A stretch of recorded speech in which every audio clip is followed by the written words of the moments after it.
commencer notre débat politique avec Agnès Séverine pour LR, Paul Vannier pour LFI, Mathieu Lefebvre, Ensemble pour la République, et Stéphane Manigold qui est également avec nous, chef d'entreprise, qui regarde tout ça avec son œil d'entrepreneur, parce qu'il y a aussi les discussions du budget qui se déroulent en même temps, évidemment. Ce sont des sujets très très importants pour vous. Vous nous direz si vous avez l'impression que ce matin les choses se sont débloquées ou au contraire que ça risque de compliquer encore les choses. Du côté du socle commun, tiens d'ailleurs, Agnès Séverine, est-ce que cette annonce de ce matin, elle le fait plutôt, elle le fragilise ou elle le renforce?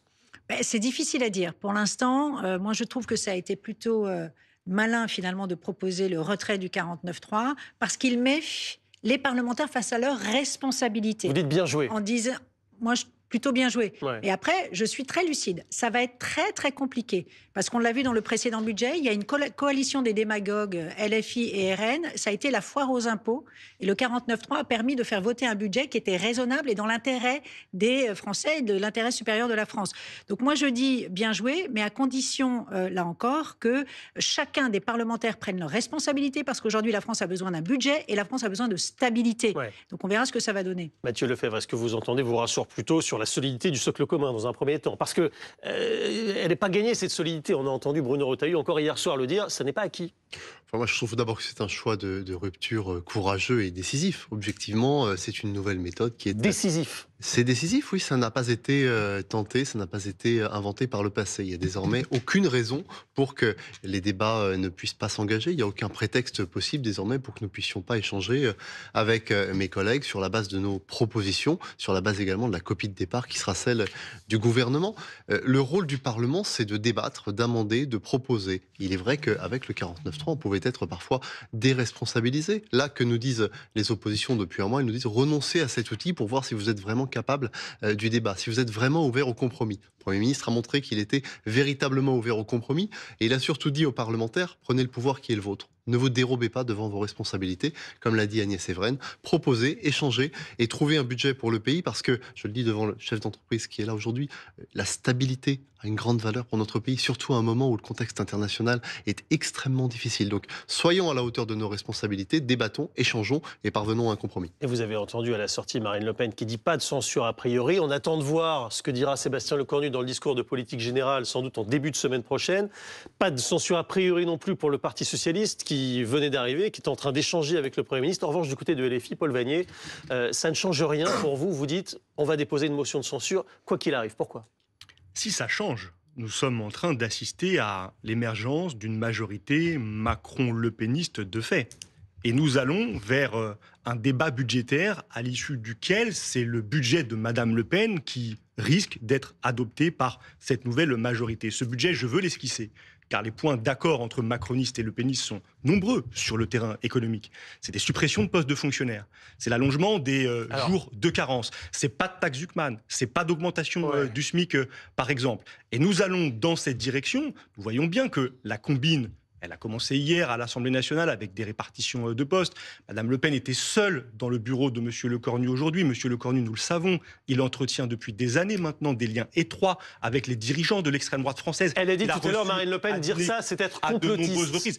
Nous verrons très rapidement. Ce que je constate, c'est qu'en acte, dans les votes hier à l'Assemblée nationale, macronistes et lepénistes se sont retrouvés pour purger l'ensemble des postes à responsabilité et empêcher que la gauche ne les exerce. Et je constate, à les entendre ce matin, des points d'accord et des convergences qui se font acte. C'est important pour notre pays parce qu'il y a un an, il y a eu une élection législative qui a défait l'extrême droite. Il y a eu un front républicain et il y a là une bascule, un changement qui se fait à nouveau dans le dos des électeurs. Donc je veux juste dire, pour répondre à votre question, bien sûr il y aura une motion de censure de la France Insoumise.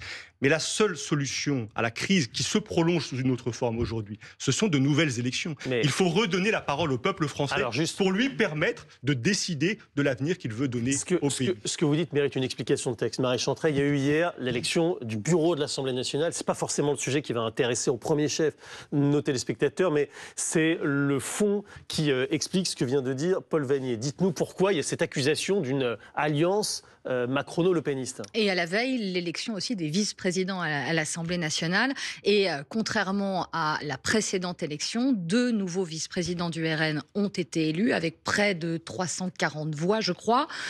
Et le lendemain, en effet, l'élection des présidents des commissions. Et de fait, effectivement, avec le retrait des candidats Rassemblement national, il n'y a plus à l'exception du président de la commission des finances, Éric Coquerel, de présidents de commissions de gauche, socialistes notamment. D'où ces accusations d'accord, de deal entre le socle commun et le parti de Marine Le Pen. Alors, réponse à ces accusations, Mathieu Lefebvre, puis Stéphane Manigol. Oui, non, c'est évidemment absolument n'importe quoi. Il faut que toutes les formations politiques puissent être représentées. Ça ne veut pas dire que nous soyons en accord avec ces formations politiques. Mais simplement, M. Vannier, pendant des mois, nous a dit que le 49.3 est un déni de démocratie. C'est horrible, c'est affreux. L'Assemblée nationale est muselée par le gouvernement. C'est vrai. Et là, Sébastien Lecornu dit « Je renonce au 49.3, j'engage un débat parlementaire ». Et M. Vannier, ça ne lui va toujours pas. La vérité, c'est que M. Vannier a peur du débat parlementaire et il n'a aucune envie de rentrer dans le terrain des compromis. Il n'a aucune envie de trouver un budget pour le pays. Il a envie de destituer le président de la République. Voilà. Je pense qu'il y a deux types de parlementaires. Il y a Madame Evren, moi-même, le Parti Socialiste, des gens qui de bonne foi veulent travailler pour l'intérêt du pays, et M. Vannier qui s'enferme dans une posture qui alors, par il va ailleurs... vous répondre, mais d'abord, je réponds quand Stéphane Manigol qui écoute ce débat, qui compte les points, si j'ose dire, et qui bouillonne. Oui, parce que, au fond, moi, ce qui m'intéresse, c'est le concret. Et le concret, je l'ai relevé, j'écoute avec attention ce que vous devriez faire, monsieur le député LFI. Pour les couples de serveurs, par exemple, chacun qui gagne 1 500 € brut, c'est une baisse de l'IR, soit environ 25 € net par mois. C'est du pouvoir. Ça, c'est la mesure annoncée hier. Voilà. Pour un ouvrier du BTP, 20 heures supplémentaires par mois, c'est plus 250 € au lieu de 190 € actuellement. Sur les heures sup. Les employés, PME, prime Macron, 1 500 € intégralement net. Sur les investisseurs, les taxes, là, Zuckman voulait plumer les riches. Dividendes, 10 000 €. La taxation, c'est plus 300 €, siffle la taxe à 33%. Voilà les mesures de pouvoir d'achat qui ont été proposées. Moi, j'y suis sensible. Vous, je sais que non. Vous savez, la démocratie, c'est pas la rue. C'est pas vos tweets en continu, c'est pas les flottis, c'est pas Gaza. Mais c'est la France et les Français. Et il serait temps que vous compreniez que pour régler ces problèmes, ça se passe à l'Assemblée nationale.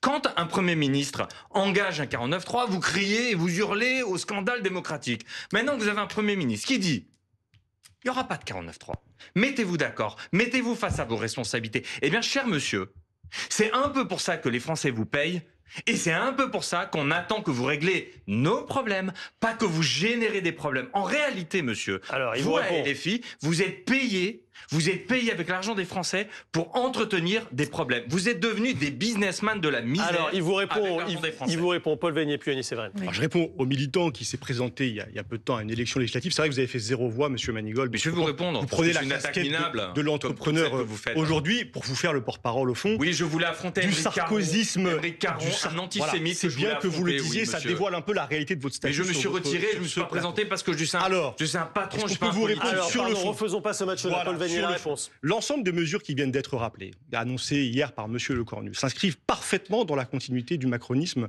même du sarkozysme budgétaire, puisque, au fond, ce sont des mesures qui visent à plumer les cotisations sociales, les ressources de la sécurité sociale, de nos régimes de retraite, à aggraver leur déficit. La défiscalisation des heures supplémentaires est un exemple de cela. Mais je veux répondre à M. Lefebvre à propos des entourloupes que la Macronie prépare. Parce qu'il y a le 49.3. Oui, ça fait 3 ans que nous demandons qu'il ne soit pas mobilisé. Vous l'avez défendu pendant 3 années. Mais il y a bien d'autres artifices parlementaires de l'exécutif qui peuvent être utilisés contre le débat parlementaire. Il y a, au bout de 50 jours, un délai qui, s'il est dépassé, peut conduire à l'adoption du budget par ordonnance, c'est-à-dire par l'exécutif. Et de ce point de vue-là, nous voyons l'entourloupe arriver. Nous voyons le pouvoir exécutif à nouveau s'imposer au Parlement, à l'Assemblée nationale. Donc je ne crois absolument pas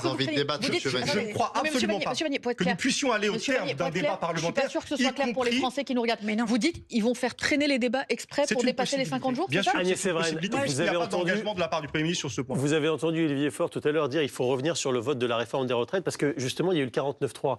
Elle a été adoptée par 49.3 cette réforme. Vous dites pourquoi pas ? Mais je dis absolument non. Alors là, pour le coup, c'est très clair, les Républicains ne participeraient pas. C'est un saut dans le vide sans élastique. Aujourd'hui, la note de la France a été dégradée et on va revenir sur la seule réforme structurelle qui a permis de réduire le point de nos dépenses publiques. Vous savez que le versement des pensions, c'est 14% de notre PIB et dans les autres pays voisins de la France, c'est entre 10 et 12%. Donc il n'est pas question, vous savez, il n'y a pas 36 solutions en fait. Aujourd'hui, la survie de notre système de retraite est en jeu, où on augmente les cotisations privatisation et ça obère la compétitivité, ne me direz pas le contraire, ou on diminue les pensions et c'est pas bon pour le pouvoir d'achat, ou alors on touche à l'âge de départ.